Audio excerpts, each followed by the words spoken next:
Malleus Maleficarum, latín para el martillo de las brujas, es uno de los tratados más infames sobre la brujería y la demonología, escrito en 1487 por dos inquisidores alemanes, Heinrich Kramer, Institoris, y Jacob Springer. Este libro se convirtió en la guía principal para los inquisidores en toda Europa y jugó un papel clave en la intensificación de la caza de brujas de los siglos XVI y XVII. Su impacto fue tan profundo que definió el tono y el enfoque de la persecución de brujas durante varios siglos y tuvo consecuencias devastadoras para muchas personas en toda Europa. Contexto histórico.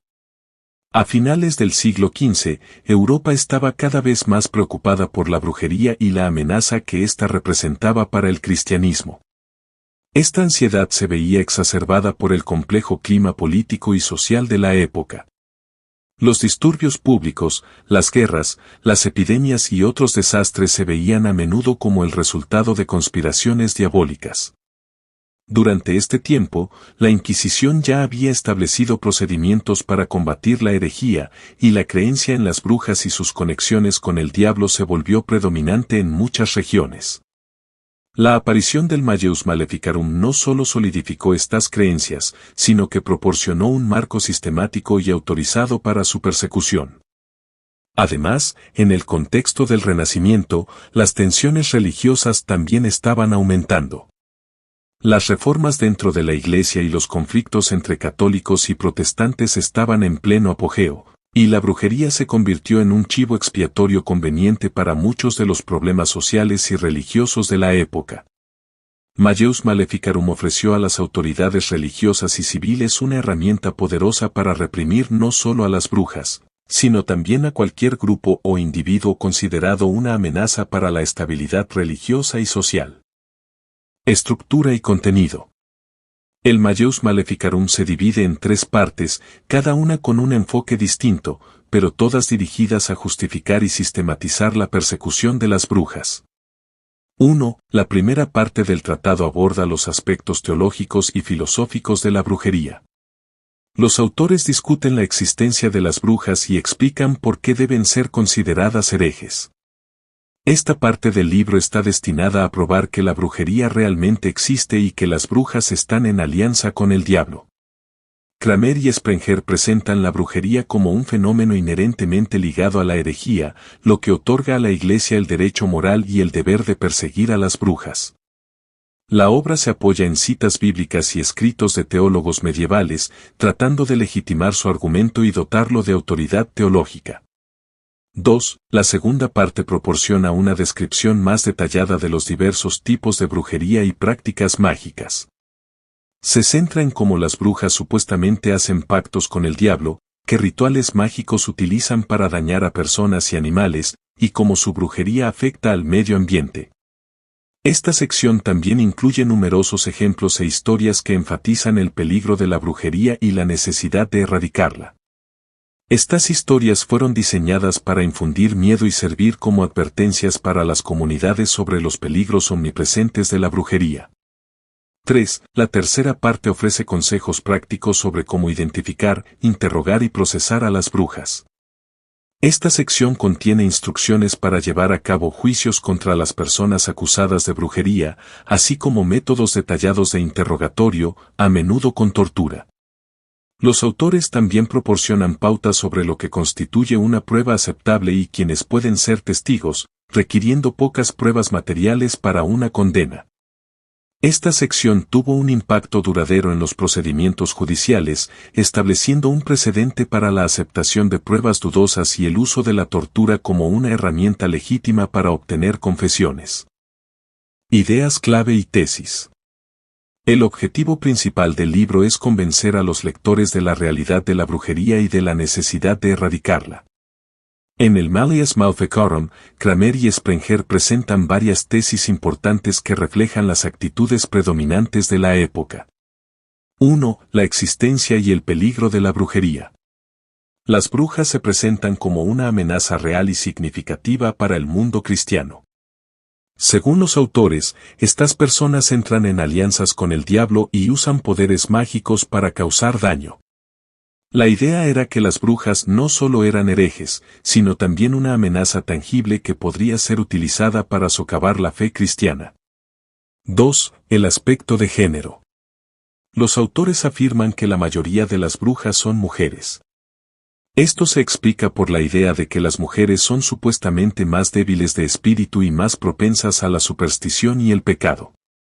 El Majus Maleficarum sostiene que las mujeres son más susceptibles a las tentaciones del diablo y, por lo tanto, más propensas a convertirse en brujas. Esta visión misógina reflejaba las actitudes patriarcales prevalentes y perpetuaba el estigma y el miedo hacia las mujeres, en especial aquellas que eran consideradas independientes o no conformistas. 3. Métodos de identificación e interrogatorio. El libro discute varias maneras de identificar a las brujas, incluidas las confesiones obtenidas bajo tortura. Los autores recomiendan el uso de diferentes formas de tortura para obligar a los acusados a confesar su brujería. Esta práctica inhumana se justificaba bajo la premisa de que los acusados, al ser sirvientes del diablo, podían mentir fácilmente y necesitaban ser coaccionados para revelar la verdad.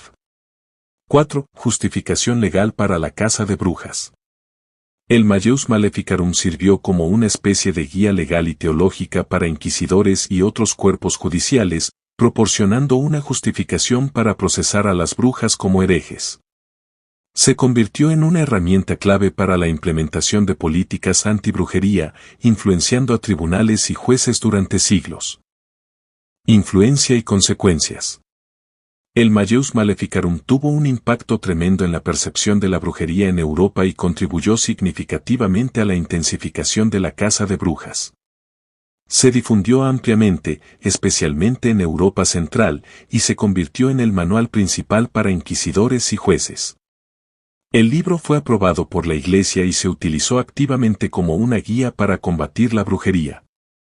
Su influencia se extendió más allá de las fronteras alemanas, afectando a países como Francia, Inglaterra y Escocia, donde la caza de brujas también se intensificó durante los siglos XVI y XVII. A finales del siglo XVI y principios del siglo XVII, la caza de brujas alcanzó su punto álgido, y cientos de miles de mujeres, hombres y niños en toda Europa fueron sometidos a juicios, torturas y ejecuciones. El Majus Maleficarum jugó un papel decisivo en la formación de la opinión pública y las prácticas legales de esa época. Los juicios de brujas, como los de Salem en América del Norte, fueron influenciados por las ideas contenidas en este texto. Crítica y evaluación moderna. Desde su publicación, el Majus Maleficarum ha sido criticado por algunos contemporáneos, especialmente entre los teólogos y estudiosos más educados. Señalaron la falta de lógica y credibilidad en los argumentos de los autores, así como el abuso de poder y la crueldad de los métodos. Con el tiempo, el libro llegó a ser visto como una herramienta peligrosa de fanatismo e intolerancia. Con la Ilustración y el avance del pensamiento racional, la credibilidad del Majus Maleficarum y su impacto negativo fueron cada vez más cuestionados. Los historiadores e investigadores modernos ven el Majus Maleficarum como evidencia de los miedos y prejuicios de su tiempo. Sus textos se utilizan a menudo para analizar los prejuicios de género, el fanatismo religioso y la histeria social. El Majus Maleficarum también se considera un documento histórico que ilustra cómo el miedo a lo desconocido puede conducir a la crueldad y la violencia sistemáticas. También sirve como un recordatorio del daño que pueden hacer las ideas erróneas cuando se combinan con el poder absoluto. El Majus Maleficarum sigue siendo un símbolo de las páginas oscuras de la historia europea. Es un libro que combina las supersticiones, los miedos y el fanatismo religioso de su tiempo, convirtiéndose en una herramienta poderosa para justificar persecuciones y ejecuciones masivas. Aunque hoy en día el Majus Maleficarum se considera un oscuro artefacto del pasado, continúa sirviendo como un recordatorio de los horrores que pueden resultar de la combinación de ignorancia y poder.